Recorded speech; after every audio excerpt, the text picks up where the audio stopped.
21. Who am I? We are advised to worship reality personified as God or as the perfect man.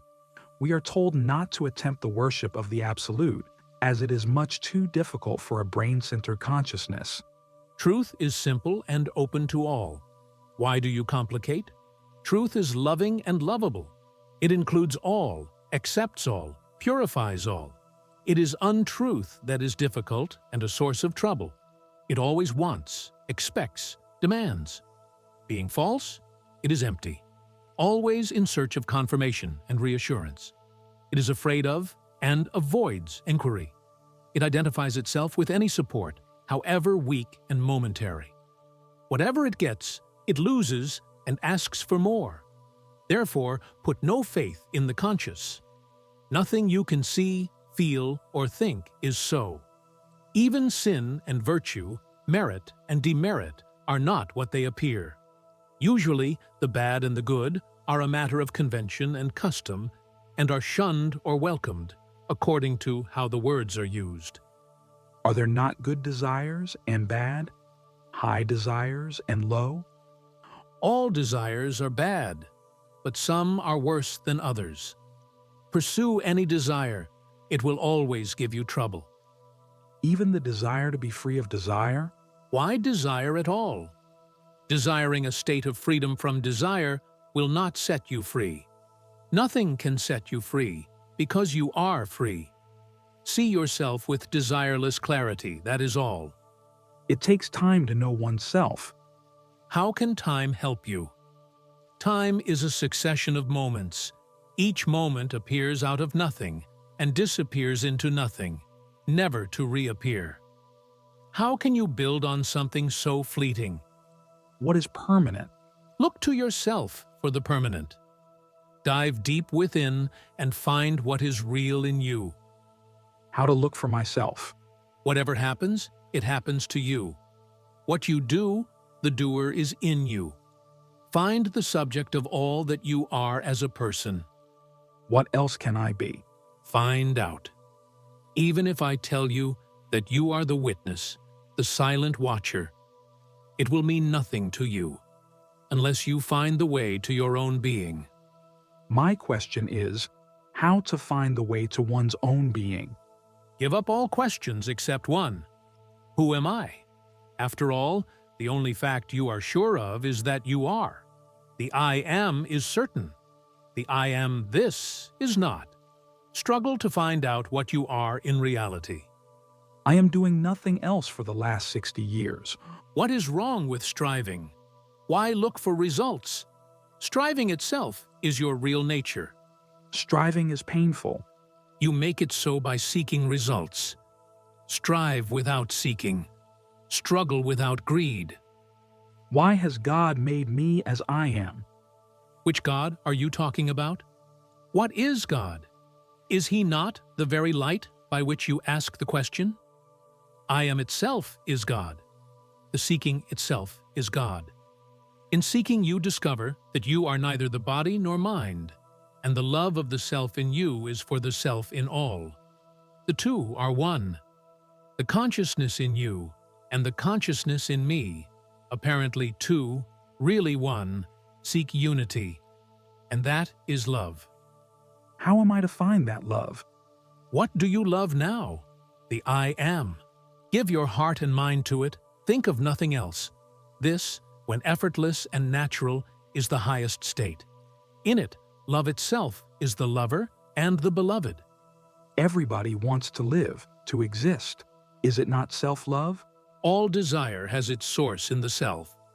It is all a matter of choosing the right desire. What is right and what is wrong varies with habit and custom. Standards vary with societies. Discard all traditional standards. Leave them to the hypocrites. Only what liberates you from desire and fear and wrong ideas is good. As long as you worry about sin and virtue, you will have no peace. I grant that sin and virtue are social norms. But there may be also spiritual sins and virtues. I mean by spiritual the absolute. Is there such a thing as absolute sin or absolute virtue? Sin and virtue refer to a person only. Without a sinful or virtuous person, what is sin or virtue? At the level of the Absolute, there are no persons. The ocean of pure awareness is neither virtuous nor sinful. Sin and virtue are invariably relative. Can I do away with such unnecessary notions? Not as long as you think yourself to be a person. By what sign shall I know that I am beyond sin and virtue? By being free from all desire and fear, from the very idea of being a person. To nourish the ideas, I am a sinner, I am not a sinner, is sin. To identify oneself with the particular is all the sin there is. The impersonal is real, the personal appears and disappears. I am is the impersonal being. I am this is the person. The person is relative and the pure being, fundamental. Surely pure being is not unconscious, nor is it devoid of discrimination. How can it be beyond sin and virtue? Just tell us, please, has it intelligence or not?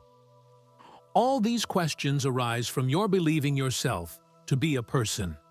Go beyond the personal and see.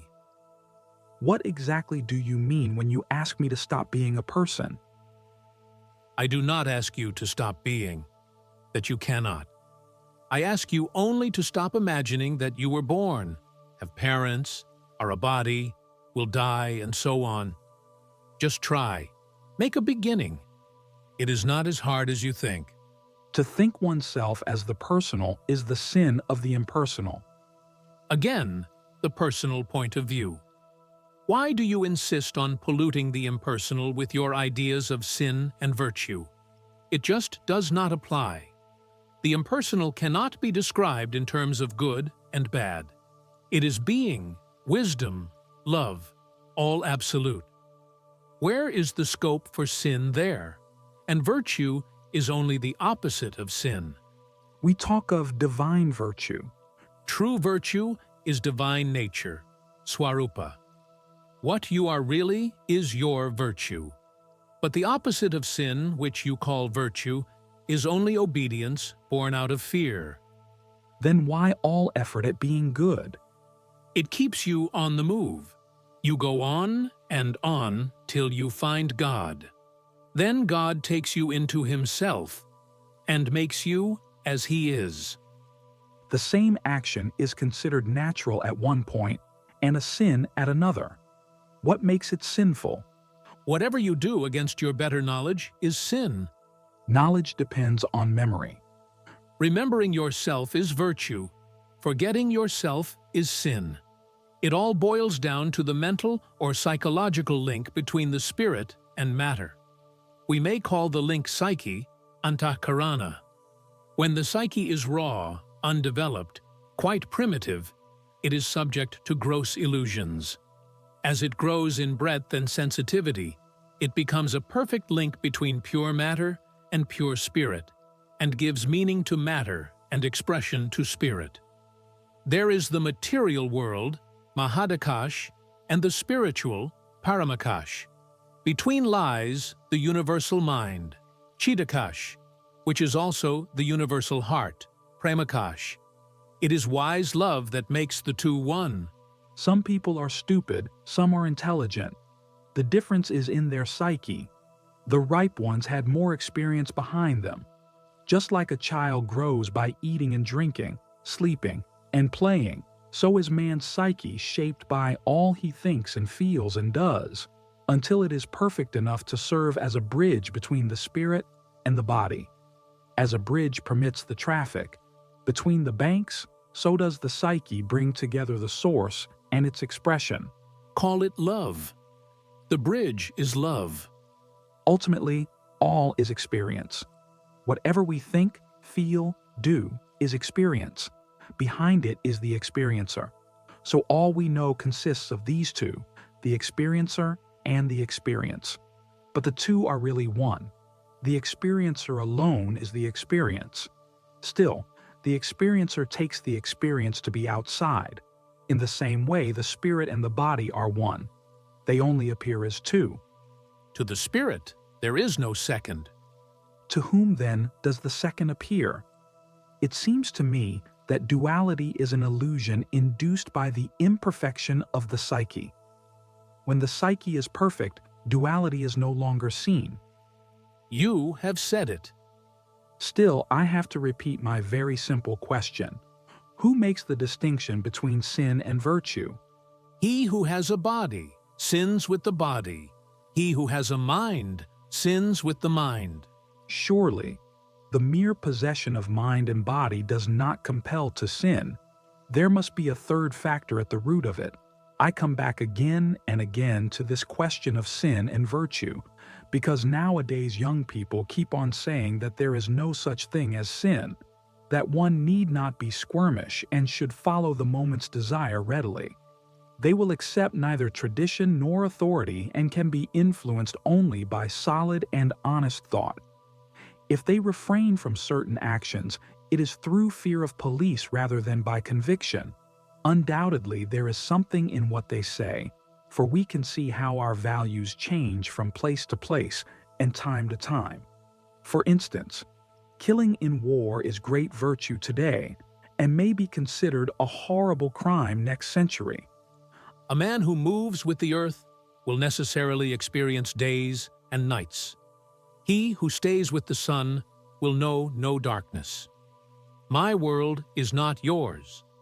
As I see it, you all are on a stage performing. There is no reality about your comings and goings, and your problems are so unreal. We may be sleepwalkers or subject to nightmares. Is there nothing you can do?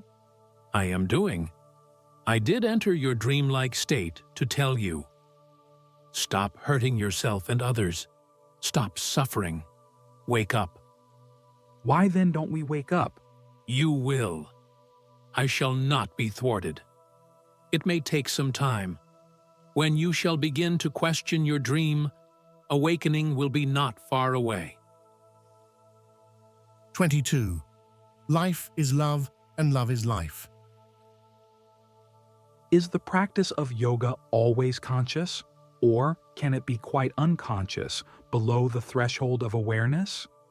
In the case of a beginner, the practice of yoga is often deliberate and requires great determination. But those who are practicing sincerely for many years are intent on self-realization all the time, whether conscious of it or not. Unconscious sadhana is most effective because it is spontaneous and steady. What is the position of the man who was a sincere student of yoga for some time and then got discouraged and abandoned all efforts? What a man appears to do or not to do is often deceptive. His apparent lethargy may be just a gathering of strength. The causes of our behavior are very subtle. One must not be quick to condemn, not even to praise.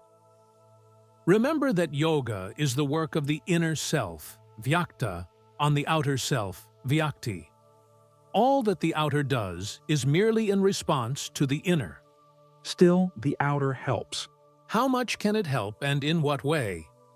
It has some control over the body and can improve its posture and breathing. Over the mind's thoughts and feelings, it has little mastery, for it is itself the mind. It is the inner that can control the outer. The outer will be wise to obey. If it is the inner that is ultimately responsible for man's spiritual development, why is the outer so much exhorted and encouraged? The outer can help by keeping quiet and free from desire and fear.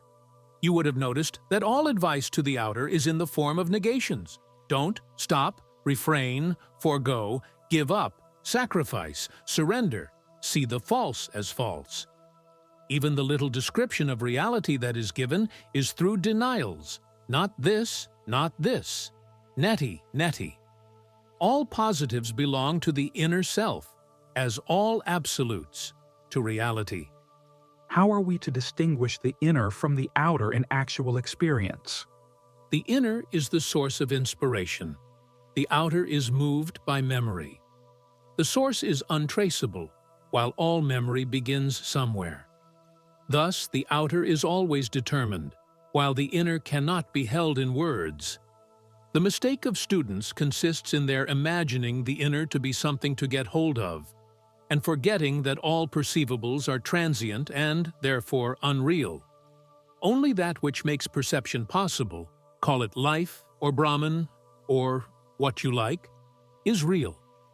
Must life have a body for its self-expression? The body seeks to live. It is not life that needs the body. It is the body that needs life. Does life do it deliberately? Does love act deliberately? Yes and no. Life is love, and love is life. What keeps the body together but love? What is desire but love of the self? What is fear but the urge to protect? And what is knowledge but the love of truth? The means and forms may be wrong, but the motive behind is always love. Love of the me and the mine. The me and the mine may be small, or may explode and embrace the universe, but love remains. The repetition of the name of God is very common in India. Is there any virtue in it? When you know the name of a thing or a person, you can find it easily. By calling God by His name, you make Him come to you. In what shape does He come? According to your expectations. If you happen to be unlucky, and some saintly soul gives you a mantra for good luck, and you repeat it with faith and devotion, your bad luck is bound to turn. Steady faith is stronger than destiny. Destiny is the result of causes, mostly accidental, and is therefore loosely woven. Confidence and good hope will overcome it easily. When a mantra is chanted, what exactly happens? The sound of mantra creates the shape which will embody the self. The self can embody any shape and operate through it. After all, the self is expressing itself in action, and a mantra is primarily energy in action. It acts on you. It acts on your surroundings. The mantra is traditional. Must it be so?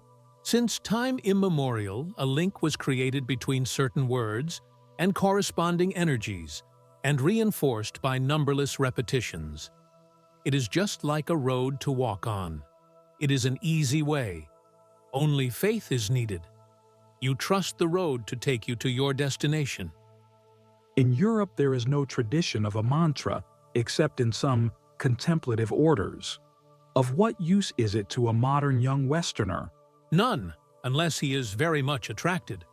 For him, the right procedure is to adhere to the thought that he is the ground of all knowledge, the immutable and perennial awareness of all that happens to the senses and the mind. If he keeps it in mind all the time, aware and alert, he is bound to break the bounds of non-awareness and emerge into pure life, light, and love. The idea, I am the witness only, will purify the body and the mind and open the eye of wisdom. Then man goes beyond illusion, and his heart is free of all desires. Just like ice turns to water, and water to vapor, and vapor dissolves in air and disappears in space, so does the body dissolve into pure awareness, Chidakash, then into pure being, Paramakash, which is beyond all existence and non-existence. The realized man eats, drinks, and sleeps. What makes him do so? The same power that moves the universe moves him too. All are moved by the same power. What is the difference? This only. The realized man knows what others merely hear, but don't experience. Intellectually, they may seem convinced, but in action, they betray their bondage, while the realized man is always right. Everybody says, I am.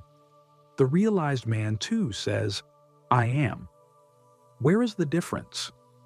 The difference is in the meaning attached to the words, I am. With the realized man, the experience, I am the world is mine, is supremely valid. He thinks, feels, and acts integrally, and in unity with all that lives. He may not even know the theory and practice of self-realization, and be born and bred free of religious and metaphysical notions. but there will not be the least flaw in his understanding and compassion. I may come across a beggar, naked and hungry, and ask him, "Who are you?" He may answer, "I am the Supreme Self." "Well," I say, "suffice you're the Supreme, change your present state." What will he do? He will ask you, which state? What is there that needs changing? What is wrong with me? Why should he answer so? Because he is no longer bound by appearances, he does not identify himself with the name and shape. He uses memory, but memory cannot use him. Is not all knowledge based on memory? Lower knowledge, yes. Higher knowledge, knowledge of reality, is inherent in man's true nature. Can I say that I am not what I am conscious of, nor am I consciousness itself? As long as you are a seeker, better cling to the idea that you are pure consciousness, free from all content. To go beyond consciousness is the supreme state. The desire for realization, does it originate in consciousness or beyond? In consciousness, of course, all desire is born from memory and is within the realm of consciousness. What is beyond is clear of all striving. The very desire to go beyond consciousness is still in consciousness.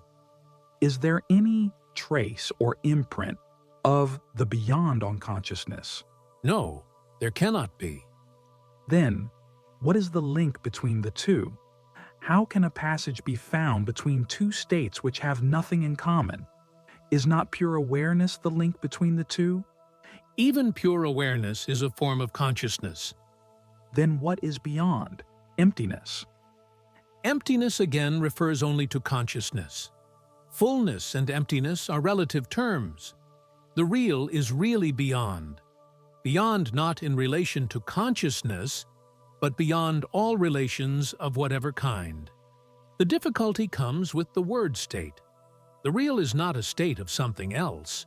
It is not a state of mind or consciousness or psyche, nor is it something that has a beginning and an end, being and not being. All opposites are contained in it, but it is not in the play of opposites. You must not take it to be the end of a transition. It is itself after the consciousness as such is no more. Then words, "I am man," or "I am God," have no meaning. Only in silence and in darkness can it be heard and seen. 23rd. Discrimination leads to detachment. You are all drenched, for it is raining hard. In my world, it is always fine weather. There is no night or day, no heat or cold. No worries beset me there, nor regrets. My mind is free of thoughts, for there are no desires to slave for. Are there two worlds? Your world is transient, changeful. My world is perfect, changeless. You can tell me what you like about your world. I shall listen carefully, even with interest, yet not for a moment shall I forget that your world is not, that you are dreaming. What distinguishes your world from mine? My world has no characteristics by which it can be identified. You can say nothing about it. I am my world. My world is myself. It is complete and perfect. Every impression is erased, every experience rejected. I need nothing, not even myself. For myself I cannot lose. Not even God? All these ideas and distinctions exist in your world. In mine, there is nothing of the kind. My world is single and very simple. Nothing happens there? Whatever happens in your world, only there it has validity and evokes response. In my world, nothing happens. The very fact of your experiencing your own world implies duality inherent in all experience. Verbally, yes, but your words do not reach me. Mine is a non-verbal world. In your world, the unspoken has no existence. In mine, the words and their contents have no being. In your world, nothing stays. In mine, nothing changes. My world is real, while yours is made of dreams. Yet we are talking. The talk is in your world. In mine, there is eternal silence. My silence sings. My emptiness is full. I lack nothing. You cannot know my world until you are there. It seems as if you alone are in your world. How can you say alone or not alone when words do not apply? Of course, I am alone, for I am all. Are you ever coming into our world? What is coming and going to me? These again are words. I am. Whence am I to come from, and where to go? Of what use is your world to me? You should consider more closely your own world. Examine it critically. And suddenly, one day you will find yourself in mine. What do we gain by it? You gain nothing. You leave behind what is not your own and find what you have never lost, your own being. Who is the ruler of your world? There are no ruler and ruled here. There is no duality whatsoever. You are merely projecting your own ideas. Your scriptures and your gods have no meaning here. Still, you have a name and shape, display consciousness and activity. In your world I appear so. In mine, I have being only, nothing else. You people are rich with your ideas of possession, of quantity and quality.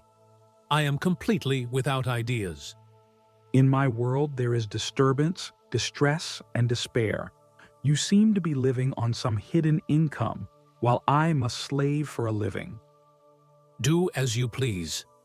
You are free to leave your world for mine. How is the crossing done?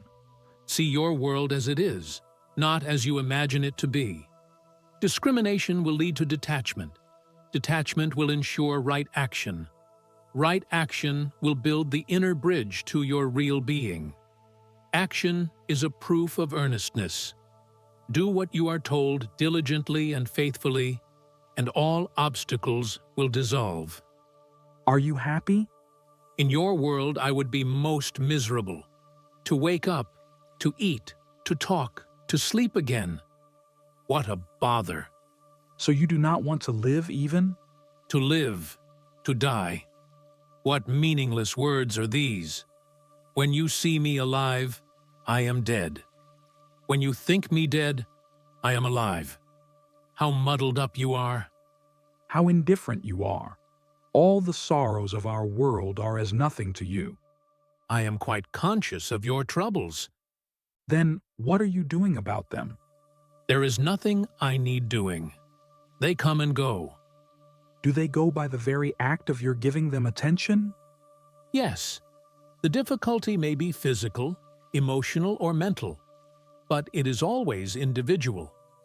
Large-scale calamities are the sum of numberless individual destinies and take time to settle. But death is never a calamity. Even when a man is killed? The calamity is of the killer. Still, it seems there are two worlds, mine and yours. Mine is real, yours is of the mind. Imagine a rock and a hole in the rock and a frog in the hole. The frog may spend its life in perfect bliss, undistracted, undisturbed. Outside the rock, the world goes on. If the frog in the hole were told about the outside world, he would say, "There is no such thing. My world is of peace and bliss. Your world is a word structure only. It has no existence." It is the same with you. When you tell us that our world simply does not exist, there is no common ground for discussion. Or, take another example. I go to a doctor and complain of stomach ache. He examines me and says, "You are all right." "But it pains," I say. "Your pain is mental," he asserts. I say, "It does not help me to know that my pain is mental. You are a doctor. Cure me of my pain. If you cannot cure me, you are not my doctor." Quite right.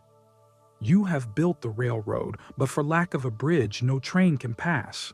Build the bridge. There is no need of a bridge. There must be some link between your world and mine. There is no need of a link between a real world and an imaginary world, for there cannot be any. So, what are we to do? Investigate your world, apply your mind to it, examine it critically, scrutinize every idea about it. That will do. The world is too big for investigation. All I know is that I am, the world is, the world troubles me, and I trouble the world. My experience is that everything is bliss, but the desire for bliss creates pain. Thus, bliss becomes the seed of pain. The entire universe of pain is born of desire. Give up the desire for pleasure, and you will not even know what is pain. Why should pleasure be the seed of pain? Because for the sake of pleasure you are committing many sins, and the fruits of sin are suffering and death. You say the world is of no use to us, only a tribulation. I feel it cannot be so. God is not such a fool. The world seems to me a big enterprise for bringing the potential into actual matter into life, the unconscious into full awareness. To realize the supreme, we need the experience of the opposites. Just as for building a temple, we need stone and mortar, wood and iron, glass and tiles. So for making a man into a divine sage, a master of life and death, one needs the material of every experience. As a woman goes to the market, buys provisions of every sort, comes home, cooks, bakes, and feeds her Lord, so we bake ourselves nicely in the fire of life and feed our God. Well, if you think so, act on it. Feed your God by all means.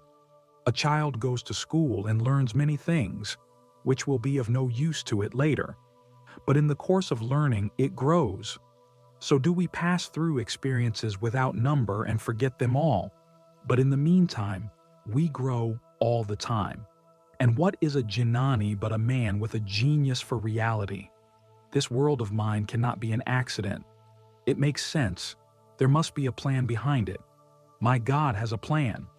If the world is false, then the plan and its creator are also false. Again, you deny the world. There is no bridge between us. There is no need of a bridge. Your mistake lies in your belief that you are born. You were never born, nor will you ever die. But you believe that you were born at a certain date and place, and that a particular body is your own. The world is, I am. These are facts. Why do you worry about the world before taking care of yourself? You want to save the world, don't you? Can you save the world before saving yourself? And what means being saved? Saved from what? From illusion. Salvation is to see things as they are. I really do not see myself related to anybody and anything, not even to a self, whatever that self may be. I remain forever, undefined. I am within and beyond, intimate and unapproachable. How did you come to it? By my trust in my guru. He told me, "You alone are." And I did not doubt him. I was merely puzzling over it until I realized that it is absolutely true. Conviction by repetition? By self-realization. I found that I am conscious and happy absolutely, and only by mistake I thought I owed being consciousness bliss to the body and the world of bodies. You're not a learned man. You have not read much, and what you read or heard did perhaps not contradict itself. I am fairly well educated and have read a lot, and I found that books and teachers contradict each other hopelessly. Hence, whatever I read or hear, I take it in a state of doubt. It may be so, it may not be so, is my first reaction. And as my mind is unable to decide what is true and what is not, I am left high and dry with my doubts. In yoga, a doubting mind is at a tremendous disadvantage. I am glad to hear it. But my guru too taught me to doubt. Everything and absolutely. He said, "Deny existence to everything except yourself. Through desire you have created the world with its pains and pleasures." Must it be also painful? What else? By its very nature, pleasure is limited and transitory.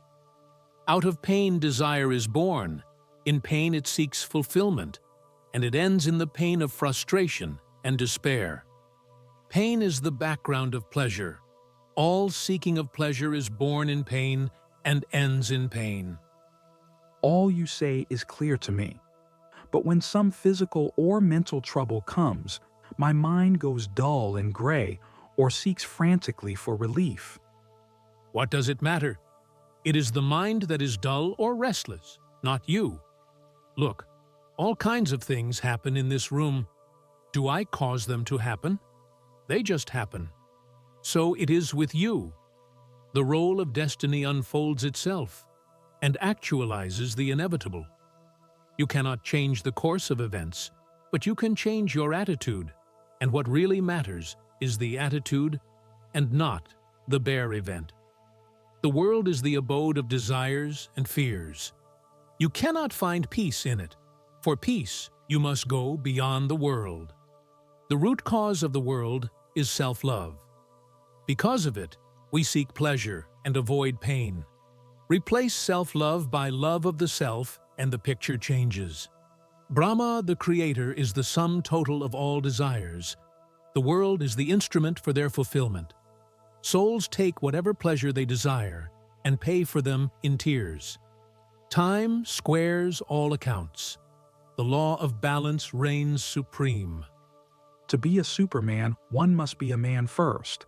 Manhood is the fruit of innumerable experiences.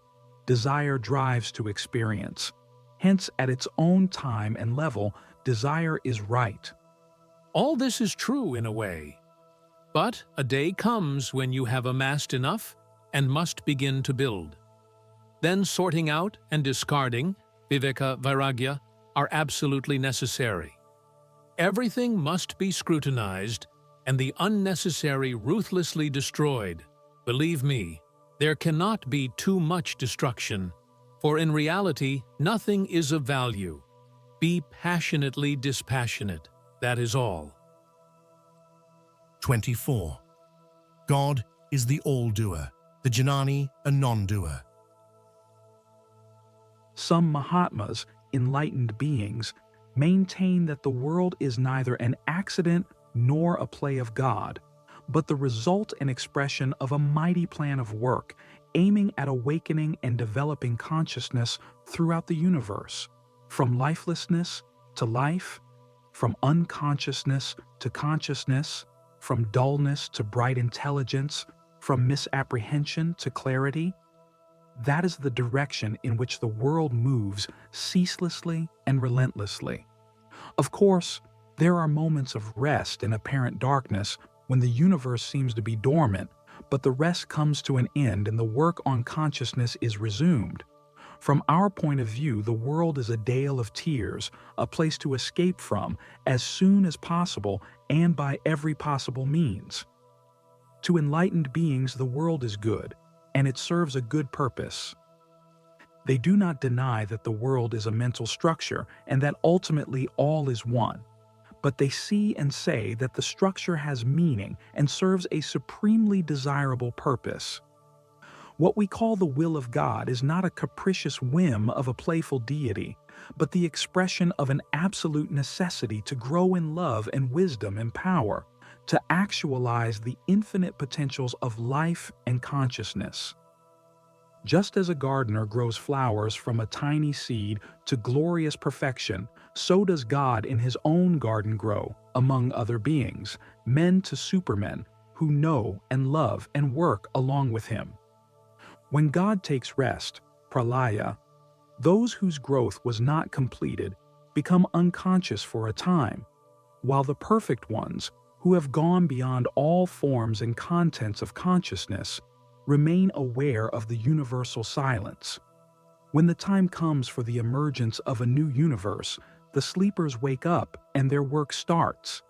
The more advanced wake up first and prepare the ground for the less advanced. who thus find forms and patterns of behavior suitable for their further growth. Thus runs the story. The difference with your teaching is this: you insist that the world is no good and should be shunned. They say that distaste for the world is a passing stage, necessary yet temporary, and is soon replaced by an all-pervading love and a steady will to work with God. All you say is right for the outgoing pravriti path.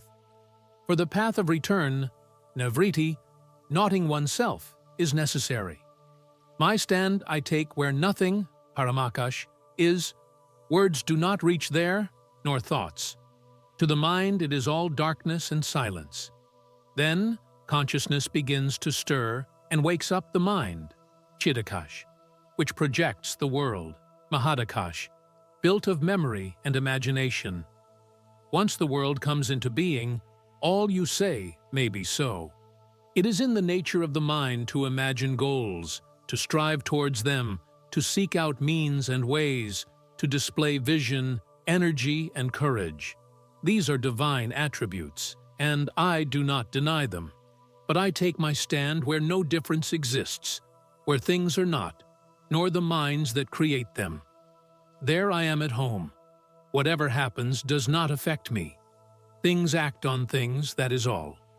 Free from memory and expectation, I am fresh, innocent, and wholehearted. Mind is the great worker, Mahakarta, and it needs rest. Needing nothing, I am unafraid. Whom to be afraid of?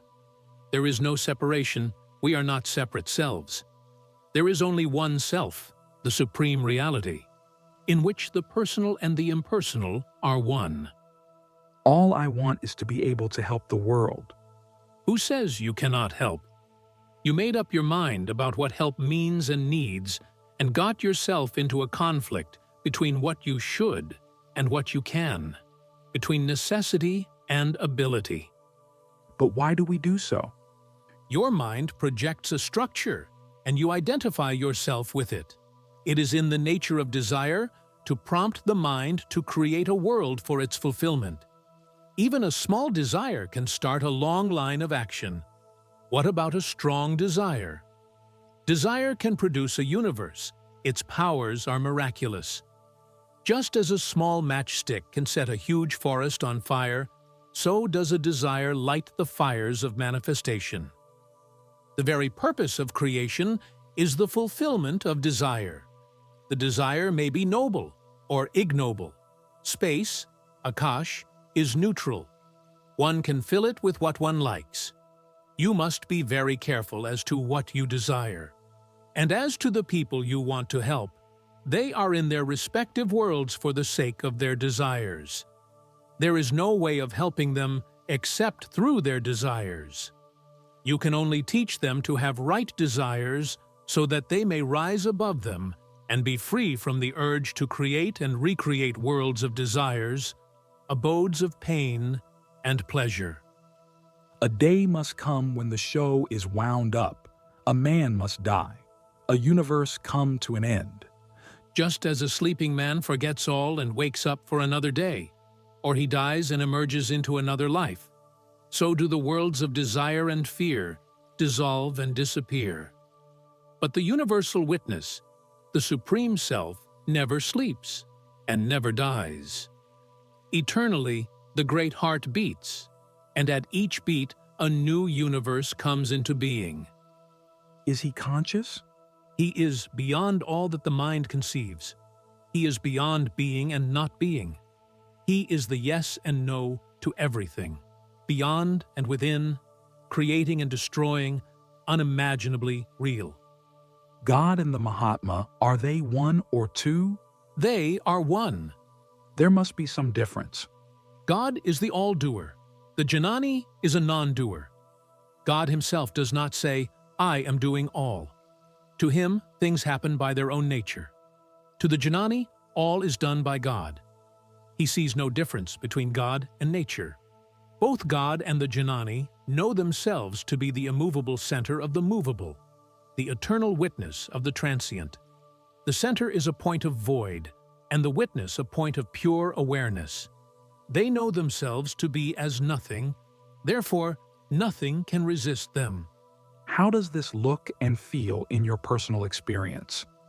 Being nothing, I am all. Everything is me.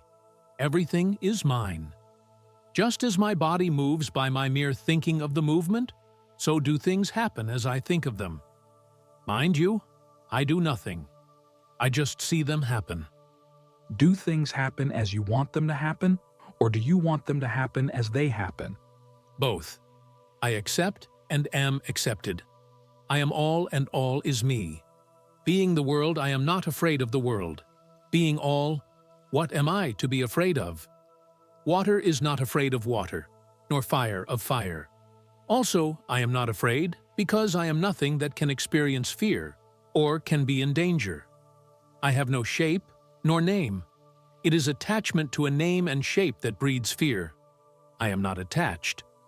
I am nothing, and nothing is afraid of no thing. On the contrary, everything is afraid of the nothing. For when a thing touches nothing, it becomes nothing. It is like a bottomless well. Whatever falls into it disappears. Isn't God a person?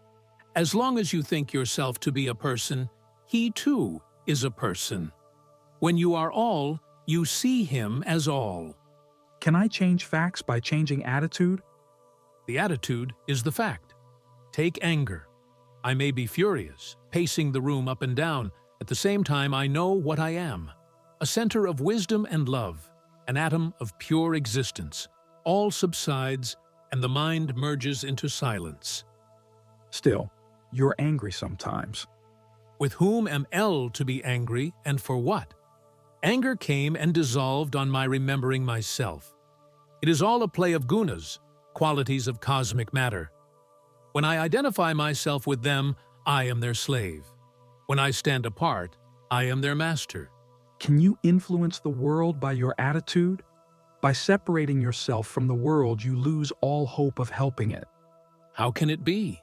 All is myself. Can't I help myself? I do not identify myself with anybody in particular, for I am all, both the particular and the universal. Can you then help me, the particular person? But I do help you always, from within. Myself and yourself are one. I know it, but you don't. That is all the difference, and it cannot last. And how do you help the entire world? Gandhi is dead, yet his mind pervades the earth. The thought of a Janani pervades humanity and works ceaselessly for good.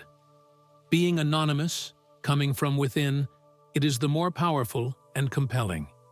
That is how the world improves, the inner aiding and blessing the outer. When a Janani dies, he is no more, in the same sense in which a river is no more when it merges in the sea.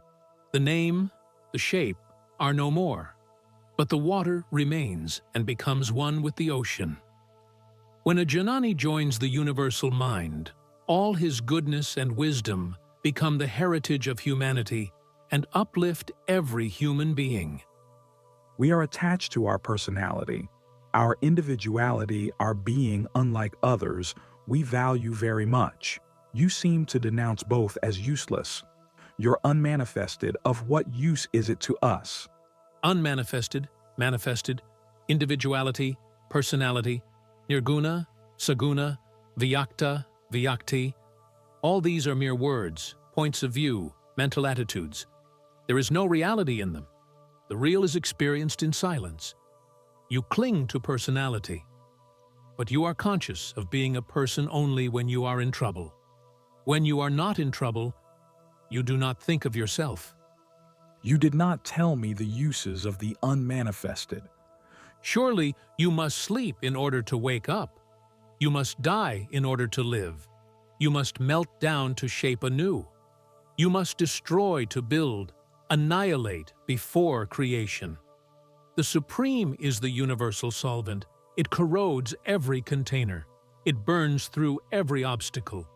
Without the absolute denial of everything, the tyranny of things would be absolute.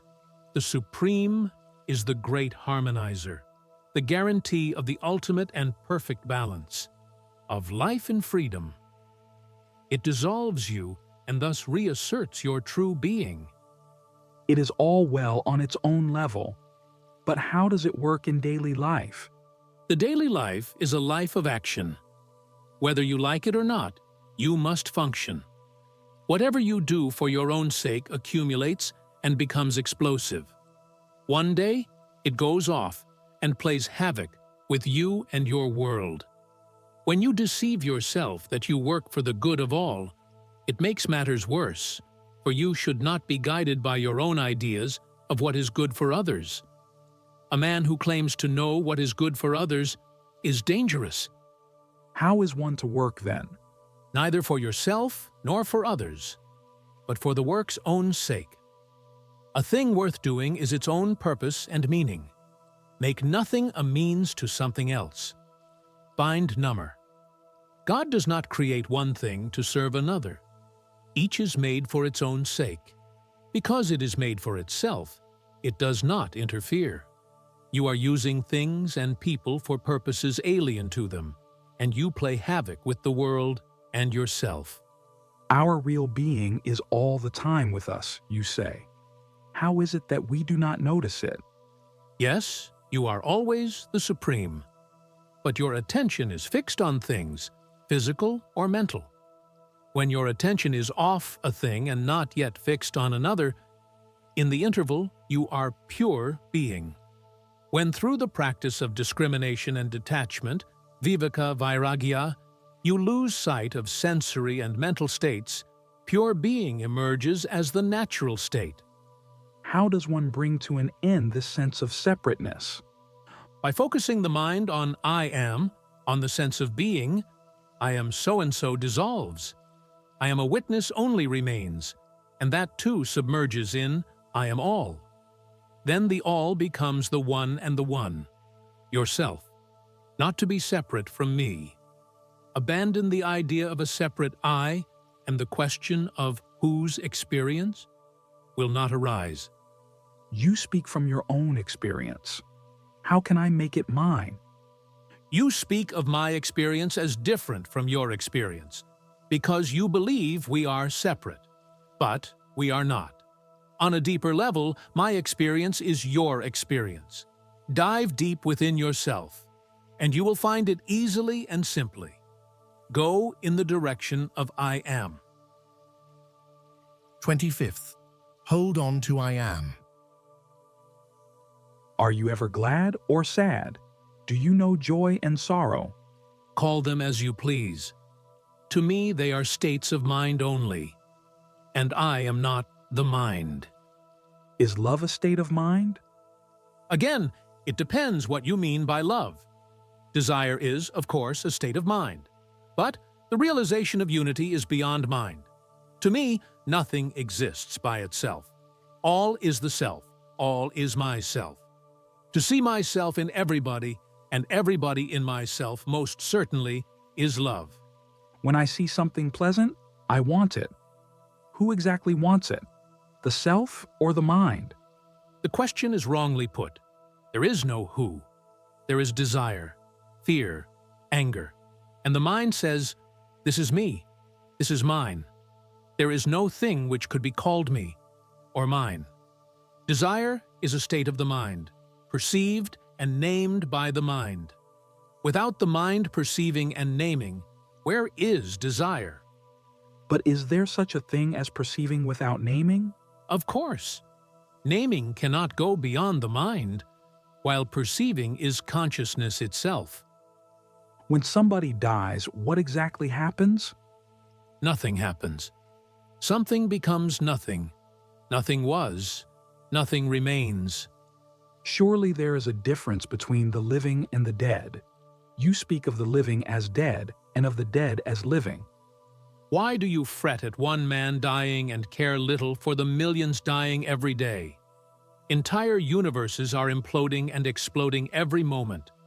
Am I to cry over them? One thing is quite clear to me. All that is, lives and moves and has its being in consciousness, and I am in and beyond that consciousness.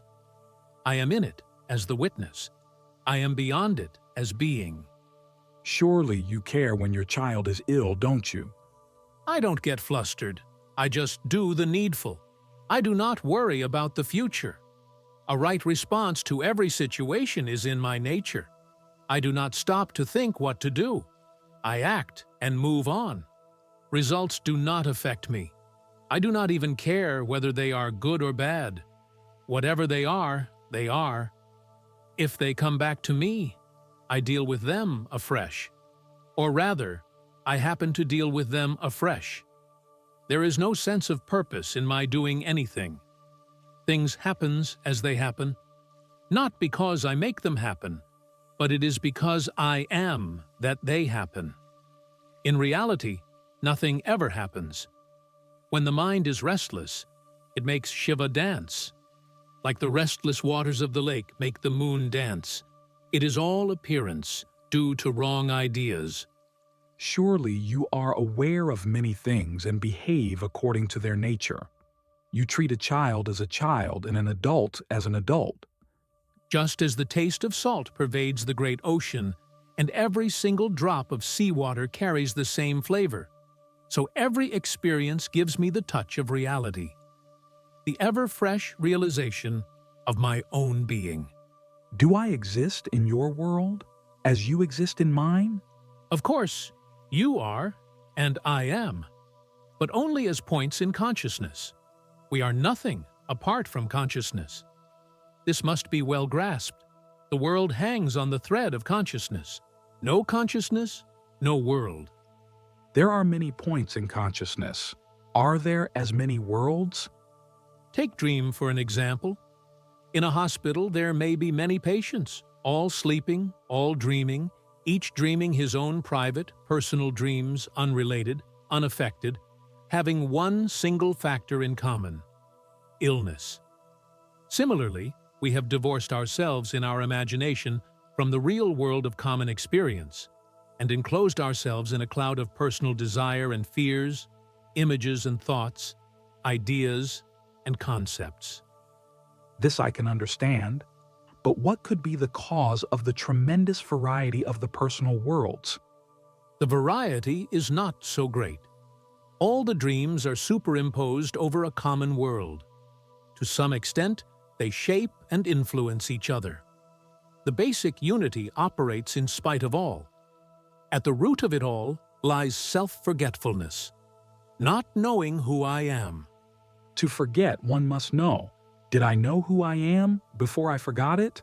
Of course, self-forgetting is inherent in self-knowing. Consciousness and unconsciousness are two aspects of one life. They coexist. To know the world, you forget the self. To know the self, you forget the world. What is world, after all? A collection of memories. Cling to one thing that matters. Hold on to I am and let go all else. This is sadhana.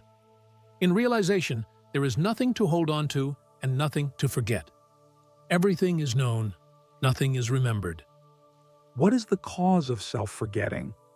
There is no cause, because there is no forgetting. Mental states succeed one another, and each obliterates the previous one. Self-remembering is a mental state, and self-forgetting is another. They alternate like day and night. Reality is beyond both. Surely there must be a difference between forgetting and not knowing. Not knowing needs no cause. Forgetting presupposes previous knowledge and also the tendency or ability to forget. I admit I cannot inquire into the reason for not knowing, but forgetting must have some ground. There is no such thing as not knowing. There is only forgetting. What is wrong with forgetting? It is as simple to forget as to remember. Is it not a calamity to forget oneself? As bad as to remember oneself continuously. There is a state beyond forgetting and not forgetting, the natural state.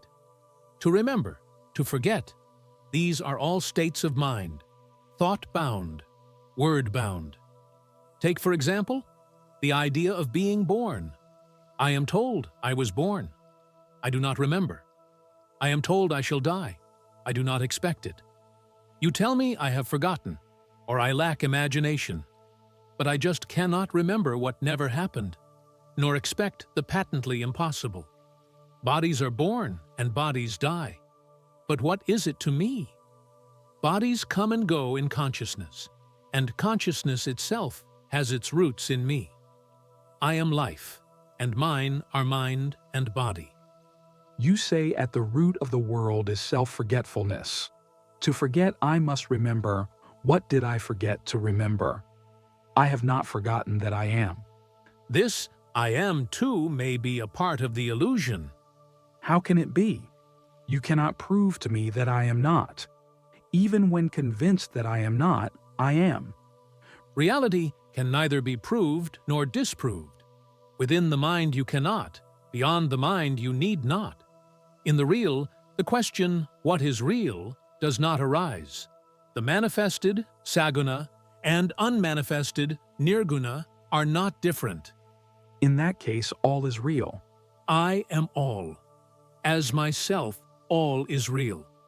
Apart from me, nothing is real. I do not feel that the world is the result of a mistake. You may say so only after a full investigation, not before. Of course, when you discern and let go all that is unreal, what remains is real. Does anything remain? The real remains. But don't be misled by words. Since immemorial time, during innumerable births, I build and improve and beautify my world. It is neither perfect nor unreal. It is a process. You are mistaken. The world has no existence apart from you. At every moment it is but a reflection of yourself. You create it, you destroy it. And build it again, improved. To improve it, you must disprove it. One must die to live. There is no rebirth except through death.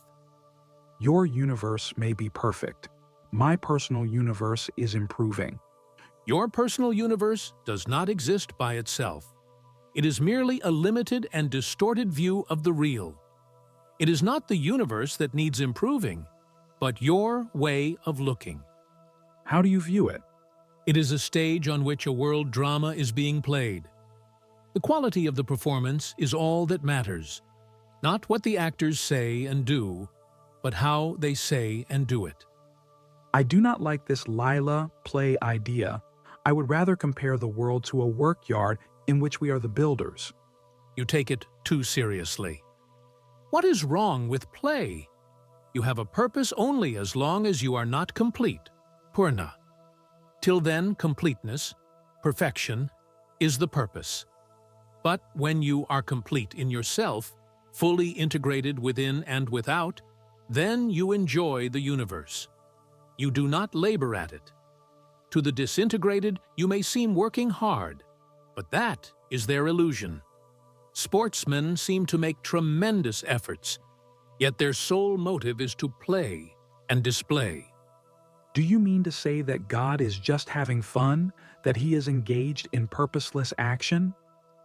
God is not only true and good, he is also beautiful. Satyam Shivam Sundaram. He creates beauty for the joy of it. Well, then beauty is his purpose. Why do you introduce purpose? Purpose implies movement, change, a sense of imperfection. God does not aim at beauty. Whatever he does is beautiful. Would you say that a flower is trying to be beautiful? It is beautiful by its very nature. Similarly, God is perfection itself, not an effort at perfection. The purpose fulfills itself in beauty. What is beautiful? Whatever is perceived blissfully is beautiful. Bliss is the essence of beauty. You speak of Satchit Ananda. That I am is obvious. That I know is obvious. That I am happy is not at all obvious. Where has my happiness gone? Be fully aware of your own being and you will be in bliss consciously. Because you take your mind off yourself and make it dwell on what you are not, you lose your sense of well-being. of being well. There are two paths before us, the path of effort, Yoga Marga, and the path of ease, Bhoga Marga. Both lead to the same goal, liberation. Why do you call Bhoga a path? How can ease bring you perfection? The perfect renouncer, yogi, will find reality. The perfect enjoyer, bihoji, also will come to it. How can it be? Aren't they contradictory? The extremes meet. To be a perfect bhogi is more difficult than to be a perfect yogi.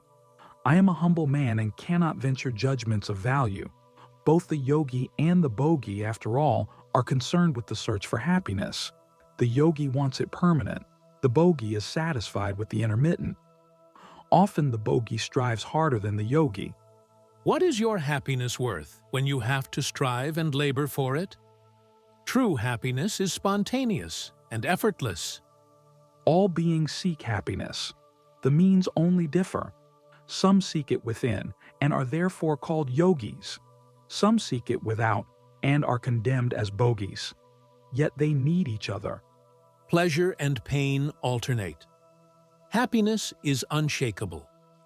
What you can seek and find is not the real thing. Find what you have never lost. Find the inalienable. 26. Personality, an obstacle. As I can see, the world is a school of yoga, and life itself is yoga practice. Everybody strives for perfection, and what is yoga but striving? There is nothing contemptible about the so-called common people and their common lives. They strive as hard and suffer as much as the yogi, only they are not conscious of their true purpose. In what way are your common people? Yogis? Their ultimate goal is the same. What the yogi secures by renunciation, tyaga, the common man realizes through experience, bhoga. The way of bhoga is unconscious and, therefore, repetitive and protracted, while the way of yoga is deliberate and intense and, therefore, can be more rapid. Maybe the periods of yoga and bhoga alternate. First bhogi, then yogi, then again bhogi, then again yogi. What may be the purpose?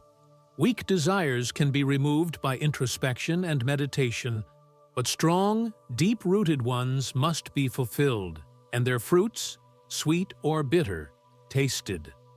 Why then should we pay tribute to yogis and speak slightingly of bhogis? All are yogis, in a way. On the human scale of values, deliberate effort is considered praiseworthy. In reality, both the yogi and bhogi follow their own nature, according to circumstances and opportunities. The yogi's life is governed by a single desire, to find the truth. The bhogi serves many masters, but the bhogi becomes a yogi, and the yogi may get a rounding up in a bout of bhoga. The final result is the same.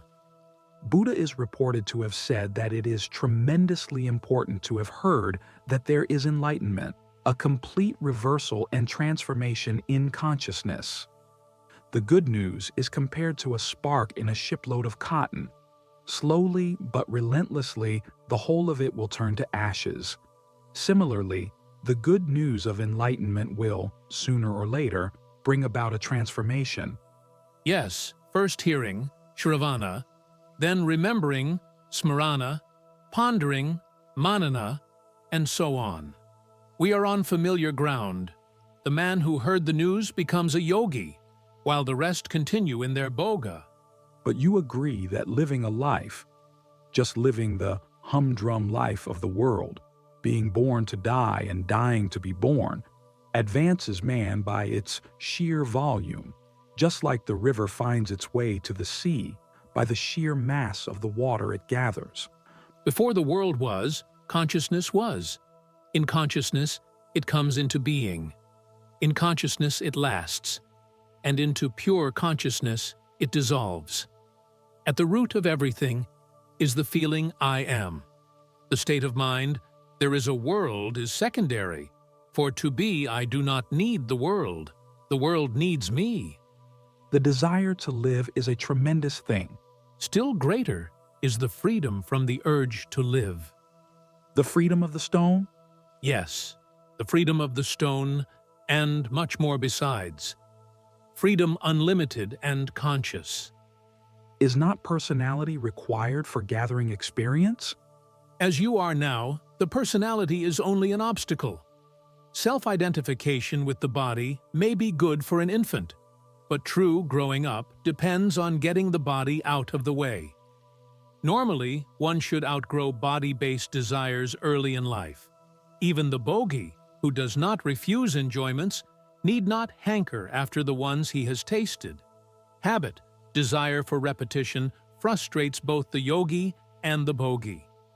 Why do you keep on dismissing the person, vyakti, as of no importance?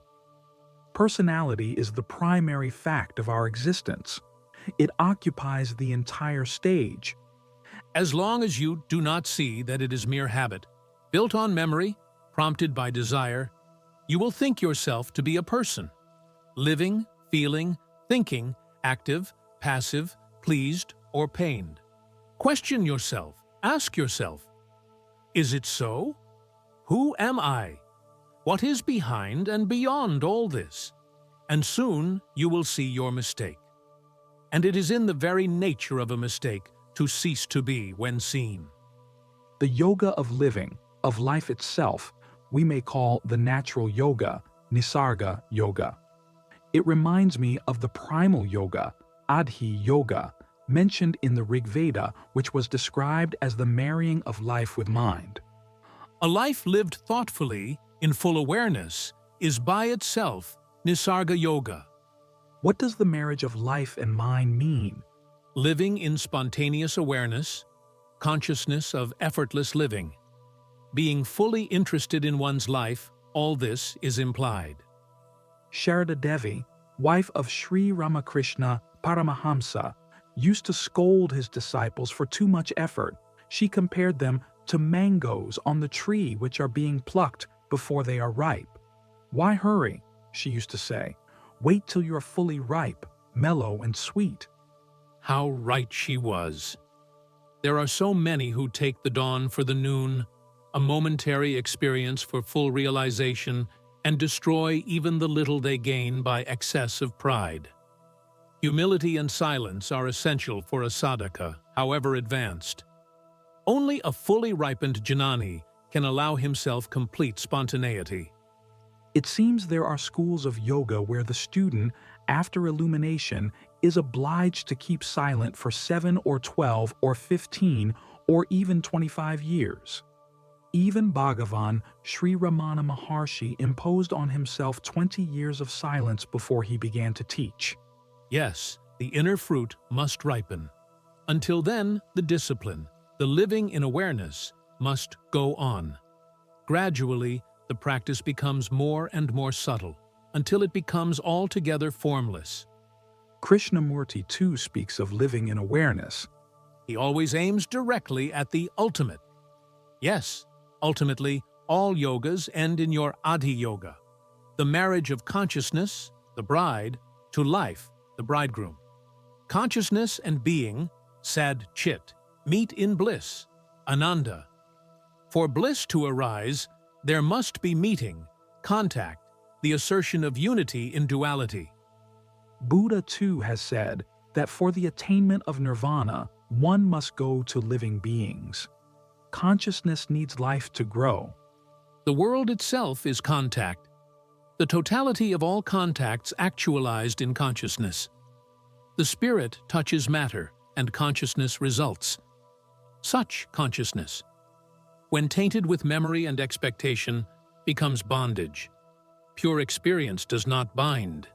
Experience caught between desire and fear is impure and creates karma. Can there be happiness in unity?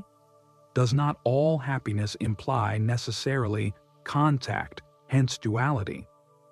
There is nothing wrong with duality as long as it does not create conflict. Multiplicity and variety without strife is joy. In pure consciousness, there is light. For warmth, contact is needed. Above the unity of being is the union of love. Love is the meaning and purpose of duality. I am an adopted child. My own father I do not know. My mother died when I was born. My foster father, to please my foster mother, who was childless, adopted me, almost by accident. He is a simple man, a truck owner and driver. My mother keeps the house. I am 24 years now. For the last 2.5 years I am traveling, restless, seeking. I want to live a good life, a holy life. What am I to do? Go home. Take charge of your father's business. Look after your parents in their old age. Marry the girl who is waiting for you. Be loyal, be simple, be humble. Hide your virtue. Live silently. The 5 senses and the 3 qualities, gunas, are your 8 steps in yoga. And I am is the great reminder, Mahamantra. You can learn from them all you need to know. Be attentive. Inquire ceaselessly. That is all. If just living one's life liberates, why are not all liberated? All are being liberated. It is not what you live, but how you live that matters. The idea of enlightenment is of utmost importance. Just to know that there is such possibility changes one's entire outlook. It acts like a burning match in a heap of sawdust. All the great teachers did nothing else. A spark of truth can burn up a mountain of lies. The opposite is also true. The sun of truth remains hidden behind the cloud of self-identification with the body. This spreading the good news of enlightenment seems very important. The very hearing of it is a promise of enlightenment. The very meeting a guru is the assurance of liberation. Perfection is life-giving and creative. Does a realized man ever think, I am realized? Is he not astonished when people make much of him? Does he not take himself to be an ordinary human being? Neither ordinary nor extraordinary. Just being aware and affectionate. Intensely. He looks at himself without indulging in self-definitions and self-identifications. He does not know himself as anything apart from the world. He is the world. He is completely rid of himself, like a man who is very rich, but continually gives away his riches. He is not rich, for he has nothing. He is not poor, for he gives abundantly. He is just propertyless. Similarly, the realized man is egoless. He has lost the capacity of identifying himself with anything. He is without location, placeless, beyond space and time, beyond the world. Beyond words and thoughts is he. Well, it is deep mystery to me. I am a simple man. It is you who are deeply complex, mysterious, hard to understand.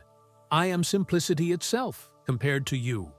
I am what is, without any distinction whatsoever, into inner and outer, mine and yours, good and bad. What the world is, I am. What I am, the world is. How does it happen that each man creates his own world? When a number of people are asleep, each dreams his own dream. Only on awakening the question of many different dreams arises and dissolves when they are all seen as dreams, as something imagined. Even dreams have a foundation. In memory. Even then, what is remembered is but another dream. The memory of the false cannot but give rise to the false. There is nothing wrong with memory as such. What is false is its content. Remember facts, forget opinions. What is a fact? What is perceived in pure awareness, unaffected by desire. 27. The beginningless begins forever. The other day I was asking you about the 2 ways of growth, renunciation and enjoyment, yoga and boga. The difference is not so great as it looks. The yogi renounces to enjoy. The bogi enjoys to renounce. The yogi renounces first. So what? Leave the yogi to his yoga and the bogi to boga. The way of boga seems to me the better one. The yogi is like a green mango, separated from the tree prematurely and kept to open in a basket of straw. Airless and overheated, it does get ripe, but the true flavor and fragrance are lost. The mango left on the tree grows to full size, color, and sweetness, a joy in every way. Yet somehow yoga gets all the praises, and boga all the curses. As I see it, boga is the better of the two. What makes you say so? I watch the yogis and their enormous efforts. Even when they realize there is something bitter or astringent about it, they seem to spend much of their time in trances, and when they speak, they merely voice their scriptures. At their best, such jnanas are like flowers, perfect but just little flowers, shedding their fragrance within a short radius. There are some others who are like forests, rich, varied, immense, full of surprises, a world in themselves. There must be a reason for this difference. Well, you said it. According to you, one got stunted in his yoga, while the other flourished in boga. Is it not so?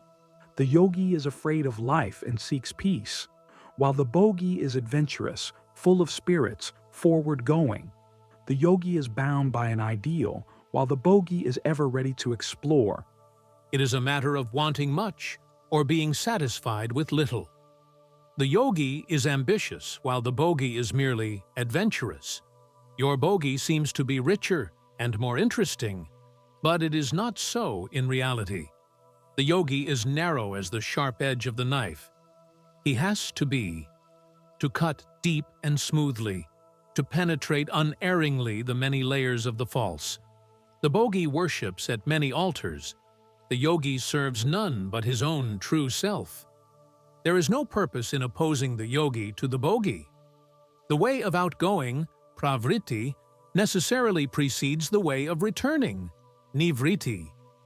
To sit in judgment and allot marks is ridiculous. Everything contributes to the ultimate perfection. Some say there are three aspects of reality: truth, wisdom, bliss. He who seeks truth becomes a yogi. He who seeks wisdom becomes a jnani. He who seeks happiness becomes the man of action. We are told of the bliss of non-duality. Such bliss is more of the nature of a great peace. Pleasure and pain are the fruits of actions, righteous and unrighteous. What makes the difference? The difference is between giving and grasping. Whatever the way of approach, in the end, all becomes one. If there be no difference in the goal, why discriminate between various approaches? Let each act according to his nature. The ultimate purpose will be served in any case. All your discriminations and classifications are quite all right, but they do not exist in my case. As the description of a dream may be detailed and accurate, though without having any foundation, so does your pattern fit nothing but your own assumptions. You begin with an idea, and you end with the same idea under a different garb. How do you see things? One and all are the same to me. The same consciousness, chit, appears as being, sat, and as bliss, ananda. Chit in movement is ananda. Chit motionless is being. Still, you are making a distinction between motion and motionlessness. Non-distinction speaks in silence. Words carry distinctions. The unmanifested, nirguna, has no name. All names refer to the manifested, saguna. It is useless to struggle with words to express what is beyond words. Consciousness, chidananda, is spirit, purusha. Consciousness is matter, prakriti. Imperfect spirit is matter, perfect matter is spirit. In the beginning, as in the end, all is one. All division is in the mind, chitta. There is none in reality, chit. Movement and rest are states of mind and cannot be without their opposites. By itself, nothing moves, nothing rests. It is a grievous mistake to attribute to mental constructs absolute existence. Nothing exists by itself. You seem to identify rest with the supreme state. There is rest as a state of mind, Chidaram, and there is rest as a state of being, Atmaram. The former comes and goes, while the true rest is the very heart of action. Unfortunately, language is a mental tool and works only in opposites. As a witness, you are working or at rest. Witnessing is an experience, and rest is freedom from experience. Can't they coexist, as the tumult of the waves and the quiet of the deep coexist in the ocean? Beyond the mind, there is no such thing as experience. Experience is a dual state. You cannot talk of reality as an experience. Once this is understood, you will no longer look for being and becoming as separate and opposite. In reality, they are one and inseparable, like roots and branches of the same tree. Both can exist only in the light of consciousness, which again arises in the wake of the sense, I am. This is the primary fact. If you miss it, you miss all. Is the sense of being a product of experience only? The great saying, Mahavakya. Tat Sat, is it a mere mode of mentation? Whatever is spoken is speech only. Whatever is thought only. The real meaning is unexplainable, though experienceable. The Mahavakya is true, but your ideas are false, for all ideas, Kalpana, are false. Is the conviction, I am that, false? Of course. Conviction is a mental state. In that, there is no I am. With the sense, I am emerging, that is obscured. As with the sun rising, the stars are wiped out. But as with the sun comes light, so with the sense of self comes bliss, Chidananda. The cause of bliss is sought in the not, I, and thus the bondage begins. In your daily life, are you always conscious of your real state? Neither conscious nor unconscious. I do not need convictions. I live on courage. Courage is my essence, which is love of life. I am free of memories and anticipations, unconcerned with what I am and what I am not. I am not addicted to self-descriptions, Soham and Brahmasmi. I am He, I am the Supreme, are of no use to me. I have the courage to be as nothing and to see the world as it is. Nothing. It sounds simple. Just try it. But what gives you courage? How perverted are your views? Need courage be given? Your question implies that anxiety is the normal state and courage is abnormal. It is the other way round. Anxiety and hope are born of imagination. I am free of both. I am simple being, and I need nothing to rest on. Unless you know yourself, of what use is your being to you? To be happy with what you are, you must know what you are. Being shines as knowing. Knowing is warm in love. It is all one. You imagine separations and trouble yourself with questions. Don't concern yourself overmuch with formulations. Pure being cannot be described. Unless a thing is knowable and enjoyable, it is of no use to me. It must become a part of my experience, first of all. You are dragging down reality to the level of experience. How can reality depend on experience when it is the very ground, Adhar, of experience?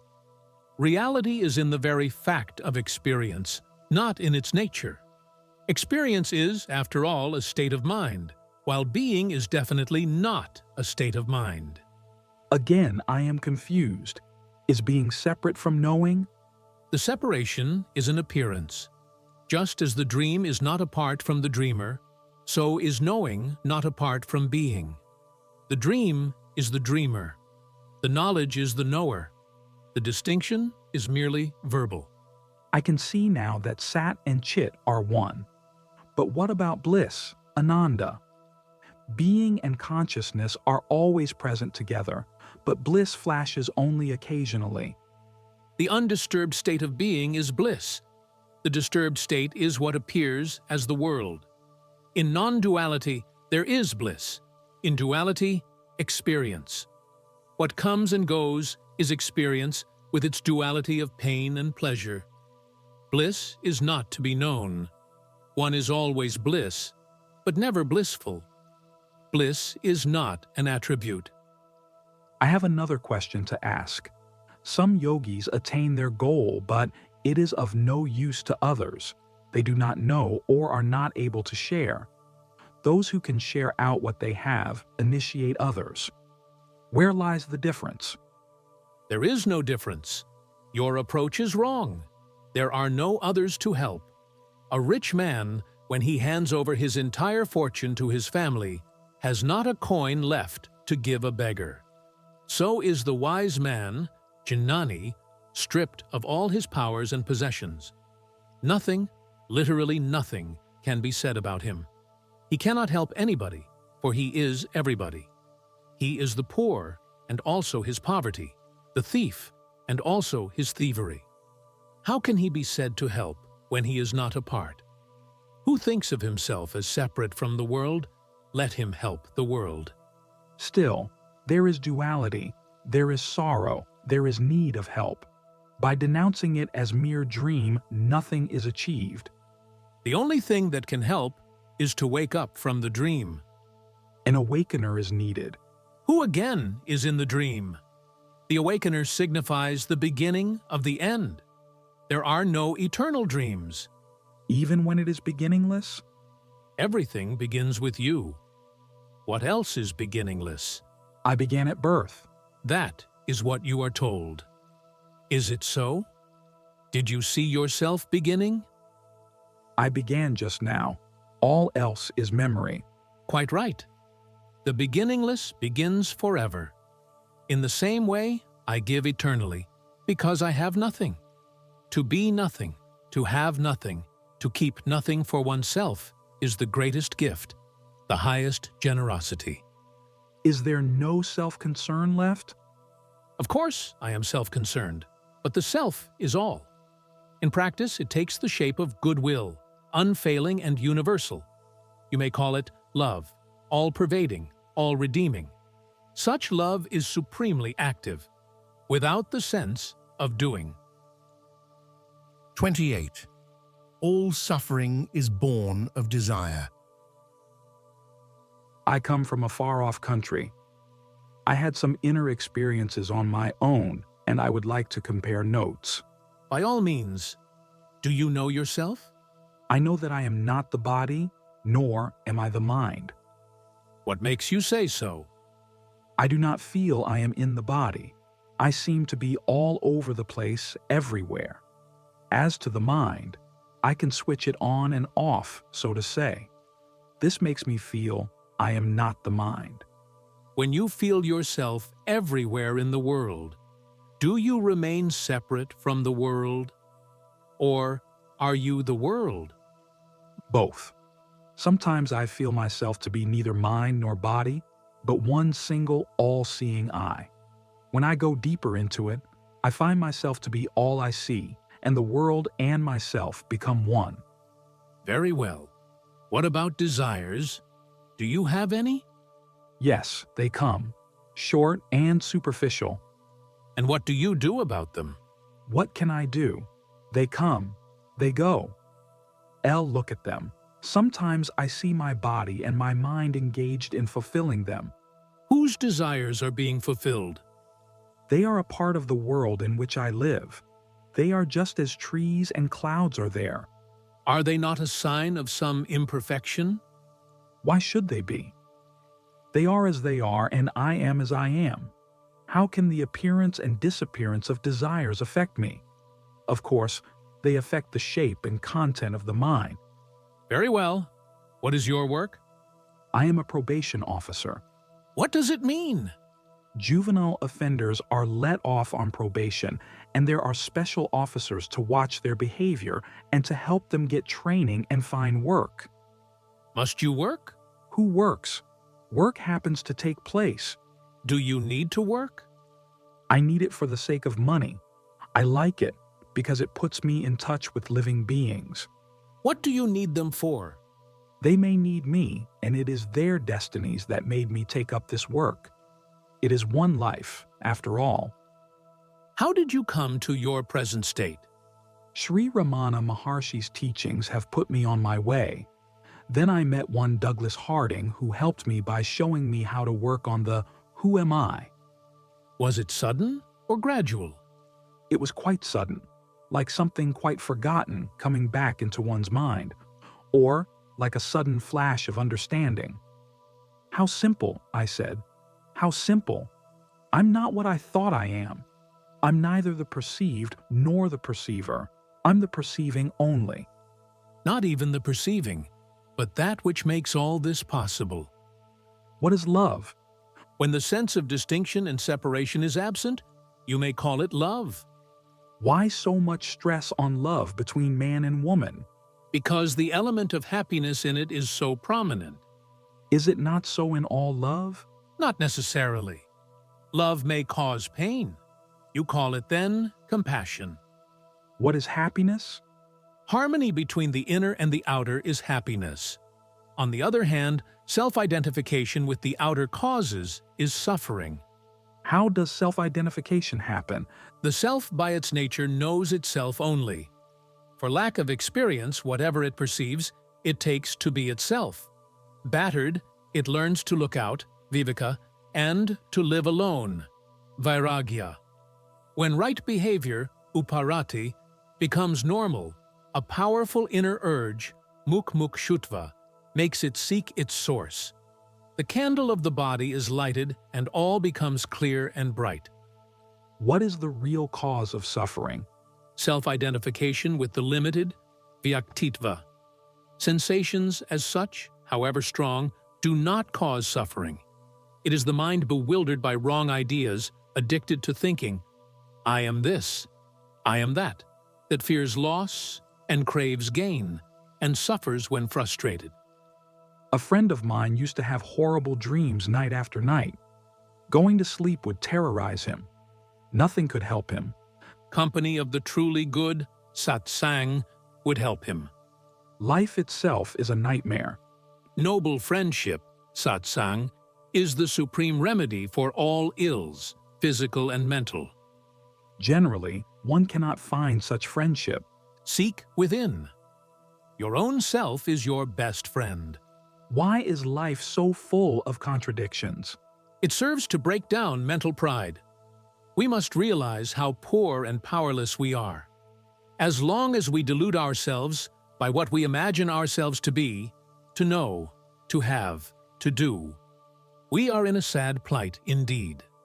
Only in complete self-negation there is a chance to discover our real being. Why so much stress on self-negation? As much as on self-realization, the false self must be abandoned before the real self can be found. The self you choose to call false is to me most distressingly real. It is the only self I know. What you call the real self is a mere concept, a way of speaking, a creature of the mind, an attractive ghost. My daily self is not a beauty, I admit, but it is my own and only self. You say I am or have another self. Do you see it? Is it a reality to you? Or do you want me to believe what you yourself don't see? Don't jump to conclusions rashly. The concrete need not be the real. The conceived need not be false. Perceptions based on sensations and shaped by memory imply a perceiver, whose nature you never cared to examine. Give it your full attention. Examine it with loving care, and you will discover heights and depths of being which you did not dream of, engrossed as you are in your puny image of yourself. I must be in the right mood to examine myself fruitfully. You must be serious, intent, truly interested. You must be full of goodwill for yourself. I am selfish, all right. You are not.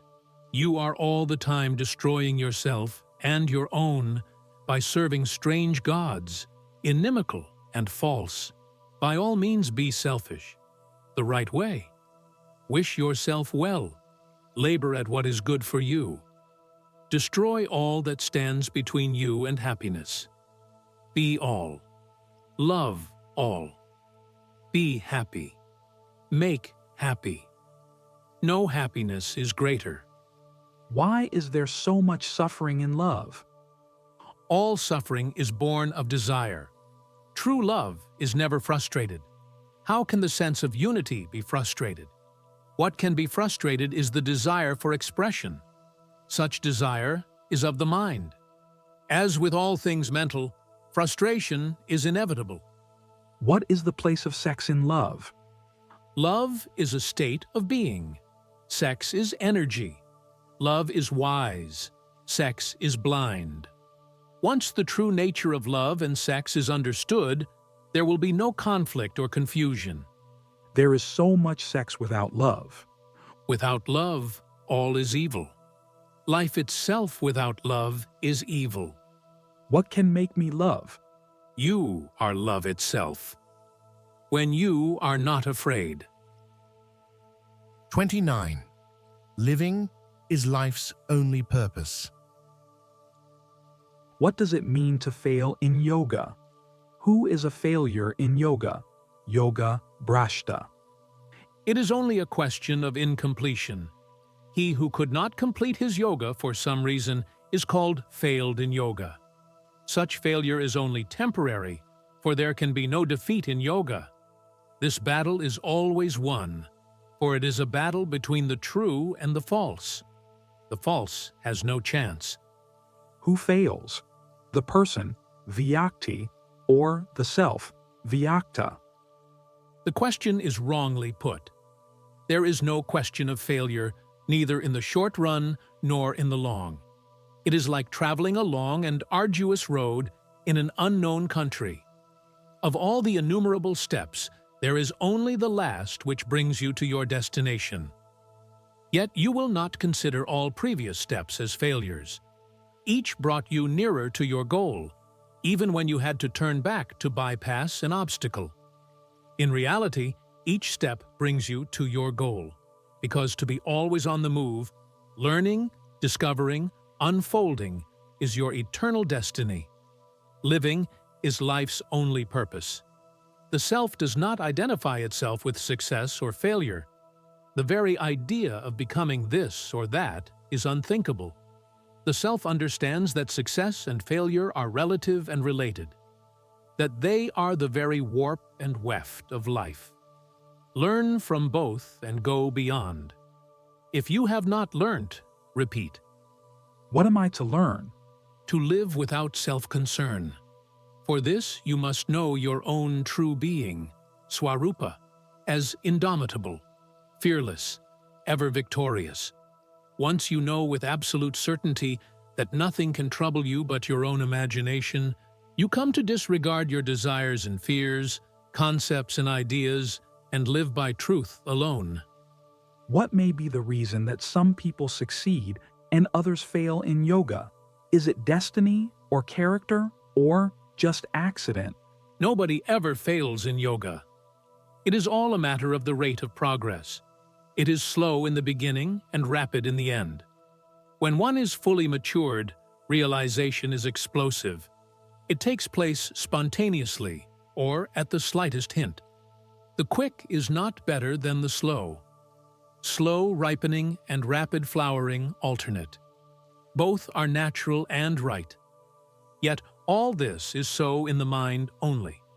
As I see it, there is really nothing of the kind. In the great mirror of consciousness, images arise and disappear, and only memory gives them continuity. And memory is material, destructible, perishable, transient. On such flimsy foundations, we build a sense of personal existence. Vague, intermittent, dreamlike. This vague persuasion, I am so-and-so, obscures the changeless state of pure awareness and makes us believe that we are born to suffer and to die. Just as a child cannot help growing, so does a man, compelled by nature, make progress. Why exert oneself? Where is the need of yoga? There is progress all the time. Everything contributes to progress. But this is the progress of ignorance. The circles of ignorance may be ever widening, yet it remains a bondage all the same. In due course, a guru appears to teach and inspire us to practice yoga, and a ripening takes place as a result of which the immemorial night of ignorance dissolves before the rising sun of wisdom. But in reality, nothing happened. The sun is always there. There is no night to it. The mind, blinded by the "I am the body" idea, spins out endlessly its thread of illusion. If all is a part of a natural process, where is the need of effort? Even effort is a part of it. When ignorance becomes obstinate and hard and the character gets perverted, effort and the pain of it become inevitable. In complete obedience to nature, there is no effort. The seed of spiritual life grows in silence and in darkness until its appointed hour.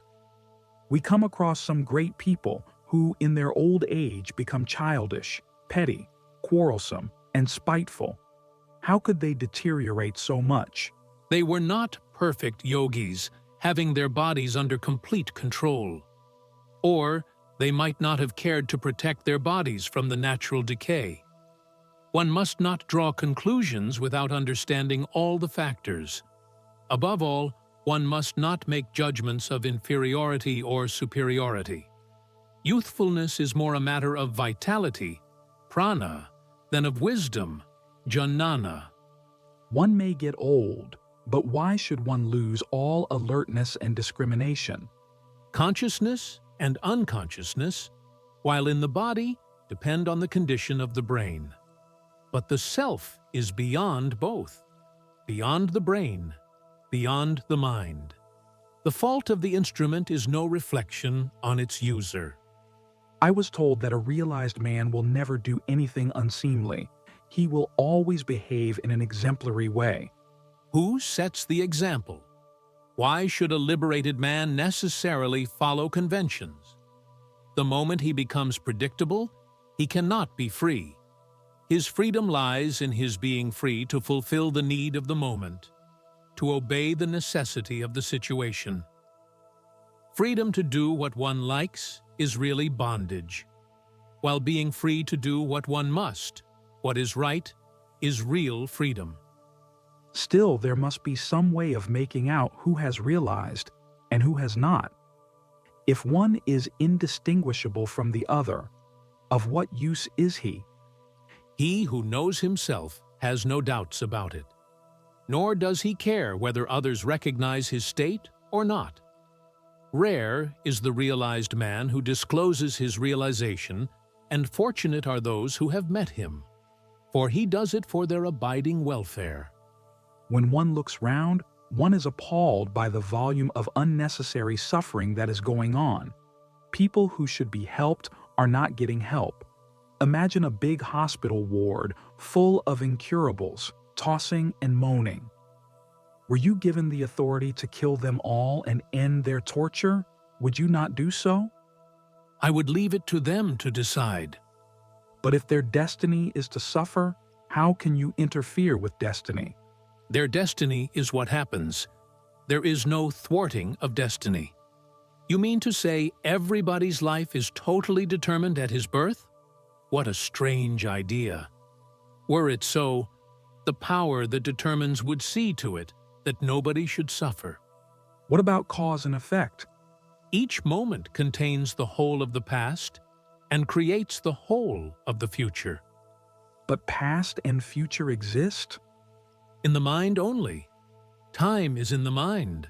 Space is in the mind. The law of cause and effect is also a way of thinking. In reality, all is here and now, and all is one. Multiplicity and diversity are in the mind only. Still, you are in favor of relieving suffering, even through destruction of the incurably diseased body. Again, you look from outside, while I look from within. I do not see a sufferer. I am the sufferer. I know him from within and do what is right spontaneously and effortlessly. I follow no rules nor lay down rules. I flow with life, faithfully and irresistibly. Still, You seem to be a very practical man in full control of your immediate surroundings. What else do you expect me to be? A misfit? Yet you cannot help another much. Surely I can help. You too can help. Everybody can help. But the suffering is all the time recreated. Man alone can destroy in himself the roots of pain. Others can only help with the pain, but not with its cause, which is the abysmal stupidity of mankind. Will this stupidity ever come to an end? In man, of course, any moment. In humanity, as we know it, after very many years. In creation, never. For creation itself is rooted in ignorance. Matter itself is ignorance. Not to know, and not to know that one does not know, is the cause of endless suffering. We are told of the great avatars, the saviors of the world. Did they save? They have come and gone, and the world plods on. Of course, they did a lot, and opened new dimensions in the human mind. But to talk of saving the world is an exaggeration. Is there no salvation for the world? Which world do you want to save? The world of your own projection? Save it yourself. My world? Show me my world, and I shall deal with it. I am not aware of any world separate from myself, which I am free to save or not to save. What business have you with saving the world, when all the world needs is to be saved from you? Get out of the picture and see whether there is anything left to save. You seem to stress the point that without you, your world would not have existed, and therefore the only thing you can do for it is to wind up the show. This is not a way out. Even if the world were of my own creation, this knowledge does not save it. It only explains it. The question remains, why did I create such a wretched world, and what can I do to change it? You seem to say, forget it all and admire your own glory. Surely you don't mean it.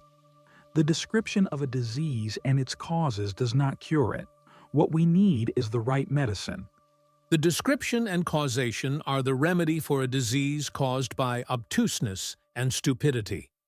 Just like a deficiency disease is cured through the supply of the missing factor, so are the diseases of living cured by a good dose of intelligent detachment. Viveka Vairagya. You cannot save the world by preaching counsels of perfection. People are as they are. Must they suffer? As long as they are as they are, there is no escape from suffering. Remove the sense of separateness, and there will be no conflict. A message in print may be paper and ink only. It is the text that matters. By analyzing the world into elements and qualities, we miss the most important, its meaning. Your reduction of everything to dream disregards the difference between the dream of an insect and the dream of a poet. All is dream, granted, but not all are equal. The dreams are not equal, but the dreamer is one. I am the insect, I am the poet in dream. But in reality, I am neither. I am beyond all dreams. I am the light in which all dreams appear and disappear. I am both inside and outside the dream. Just as a man having headache knows the ache and also knows that he is not the ache, so do I know the dream, myself dreaming and myself not dreaming, all at the same time. I am what I am before, during and after the dream. But what I see in dream, am not. It is all a matter of imagination. One imagines that one is dreaming, another imagines one is not dreaming. Are not both the same? The same and not the same. Not dreaming, as an interval between two dreams, is of course a part of dreaming. Not dreaming as a steady hold on and timeless abundance in reality has nothing to do with dreaming. In that sense, I never dream, nor ever shall. If both dream and escape from dream are imaginings, what is the way out? There is no need of a way out. Don't you see that a way out is also a part of the dream? All you have to do is to see the dream as dream. If I start the practice of dismissing everything as a dream, where will it lead me? Wherever it leads you, it will be a dream. The very idea of going beyond the dream is illusory.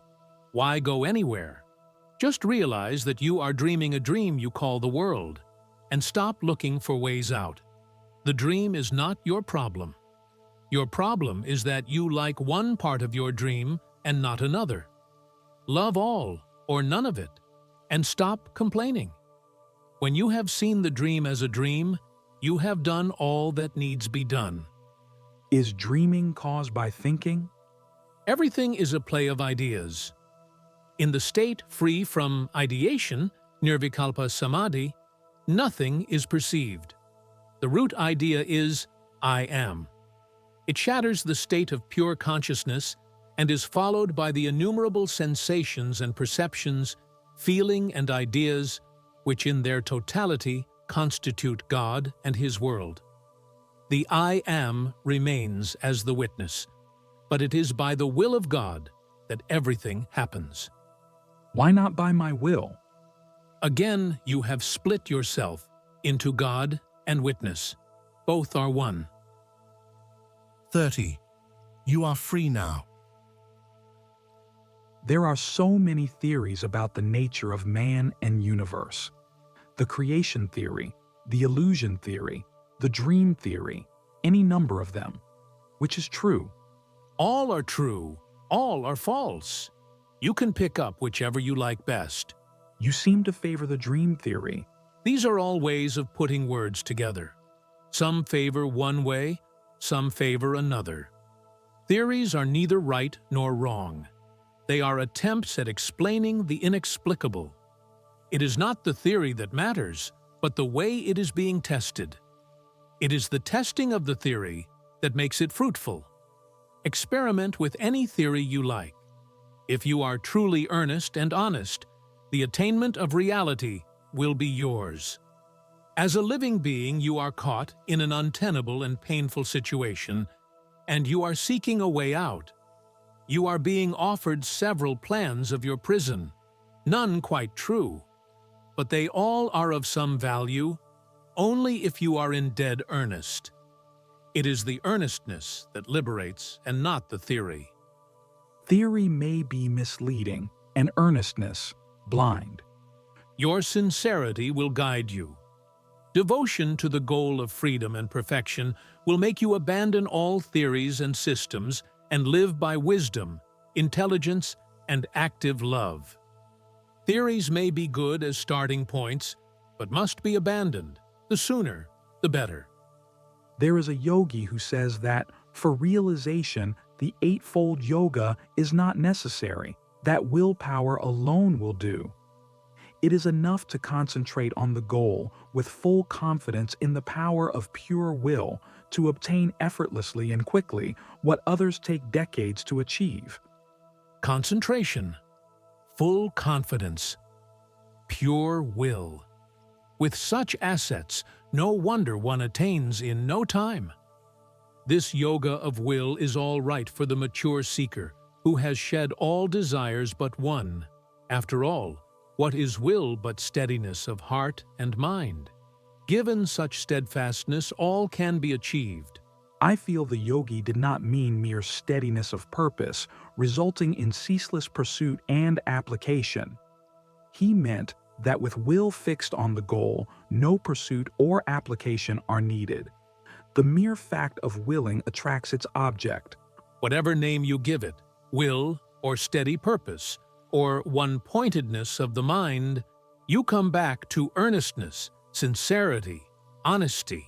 When you are in dead earnest, you bend every incident, every second of your life to your purpose. You do not waste time and energy on other things. You are totally dedicated, call it will, or love, or plain honesty. We are complex beings, at war within and without. We contradict ourselves all the time, undoing today the work of yesterday. No wonder we are stuck. A little of integrity would make a lot of difference. What is more powerful, desire or destiny, Desire shapes destiny. and destiny shapes desire. My desires are conditioned by heredity and circumstances, by opportunities and accidents, by what we call destiny. Yes, you may say so. At what point am I free to desire what I want to desire? You are free now. What is it that you want to desire? Desire it. Of course I am free to desire, but I am not free to act on my desire. Other urges will lead me astray. My desire is not strong enough, even if it has my approval. Other desires, which I disapprove of, are stronger. Maybe you are deceiving yourself. Maybe you are giving expression to your real desires, and the ones you approve of are kept on the surface for the sake of respectability. It may be as you say, but this is another theory. The fact is that I do not feel free to desire what I think I should, and when I seem to desire rightly, I do not act accordingly. It is all due to weakness of the mind and disintegration of the brain. Collect and strengthen your mind, and you will find that your thoughts and feelings, words and actions will align themselves in the direction of your will. Again, a counsel of perfection. To integrate and strengthen the mind is not an easy task. How does one begin? You can start only from where you are. You are here and now. You cannot get out of here and now. But what can I do here and now? You can be aware of your being, here and now. That is all? That is all. There is nothing more to it. All my waking and dreaming, I am conscious of myself. It does not help me much. You were aware of thinking, feeling, doing. You were not aware of your being.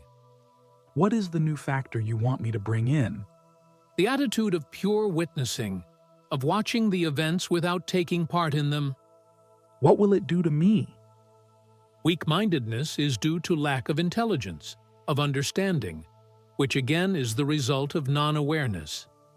By striving for awareness, you bring your mind together and strengthen it. I may be fully aware of what is going on and yet quite unable to influence it in any way. You are mistaken. What is going on is a projection of your mind. A weak mind cannot control its own projections. Be aware, therefore, of your mind and its projections. You cannot control what you do not know. On the other hand, knowledge gives power. In practice, it is very simple. To control yourself, know yourself. Maybe I can come to control myself, but shall I be able to deal with the chaos in the world? There is no chaos in the world except the chaos which your mind creates. It is self-created in the sense that at its very center is the false idea of oneself as a thing different and separate from other things. In reality, you are not a thing, nor separate. You are the infinite potentiality, the inexhaustible possibility. Because you are, all can be. The universe is but a partial manifestation of your limitless capacity to become. I find that I am totally motivated by desire for pleasure and fear of pain. However noble my desire and justified my fear, pleasure and pain are the two poles between which my life oscillates. Go to the source of both pain and pleasure, of desire and fear. Observe, investigate, try to understand. Desire and fear both are feelings caused by physical or mental factors. They are there, easily observable. But why are they there? Why do I desire pleasure and fear pain? Pleasure and pain are states of mind. As long as you think you are the mind, or rather the body-mind, you are bound to raise such questions. And when I realize that I am not the body, shall I be free from desire and fear? As long as there is a body and a mind to protect the body, attractions and repulsions will operate. They will be there, out in the field of events, but will not concern you. The focus of your attention will be elsewhere. You will not be distracted. Still, they will be there. Will one never be completely free? You are completely free even now. What you call destiny, karma, is but the result of your own will to live. How strong is this will you? Can judge by the universal horror of death. People die willingly quite often. Only when the alternative is worse than death. But such readiness to die flows from the same source as the will to live. A source deeper even than life itself. To be a living being is not the ultimate state. There is something beyond, much more wonderful, which is neither being nor non-being, neither living nor not living. It is a state of pure awareness, beyond the limitations of space and time. Once the illusion that the body-mind is oneself is abandoned, death loses its terror. It becomes a part of living.